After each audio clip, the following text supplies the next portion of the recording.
আজকে আমাদের জমিতে সবাই মিলে আলু বসালাম। সো হাই ফ্রেন্ডস, আলু বসাবে বলে আমার দাদু আলু কিনে নিয়ে এসেছিল বাজার দিয়ে। প্রথমেই আলুটাকে দুদিন এইভাবে রাখার পরে দেখো কত সুন্দর কষ বেরিয়েছে নাড়া আর খড় চাপা দিয়ে। এবার এই আলুর কলার দিক থেকে আমার দাদু সুন্দরভাবে কেটে নিল। দেখো আলুগুলো কেটে কিন্তু অবশ্যই গোবর জলে রাখতে হবে। ওইদিকে আমার দাদুরা আলু কাটছিল, আমি এসলাম পিলি কাটতে আংড়া নিয়ে। ওইদিকে সব আলু কাটাও কমপ্লিট। এবার আমি রুচ্ছি আলু, দেখো কিভাবে রুচ্ছি। সত্যি আমাদের গ্রামে বাড়ি হয়ে আমরা অনেক লাকি।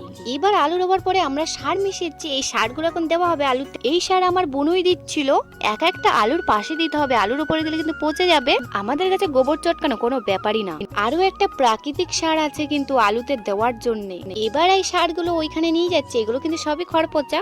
এবার এই সারগুলো কিন্তু পুরো আলুর উপরে দিতে হবে যাতে আলুগুলো ঢেকে থাকে। ব্যাস, এইদিকে আমাদের আলু রোবা কমপ্লিট, সার দেওয়া কমপ্লিট। এখন এই বিচলি দিয়ে আলুগুলো সুন্দরভাবে ঢেকে দিতে হবে। আলু কিন্তু আরো অন্যভাবেও রোয়া যায়, আমরা কিন্তু এই কাঁচা মাটিতেই রুই, আলুও কিন্তু ভালোই হয়। আর কার আলু খেতে ভালো লাগে অবশ্যই কমেন্টে জানান।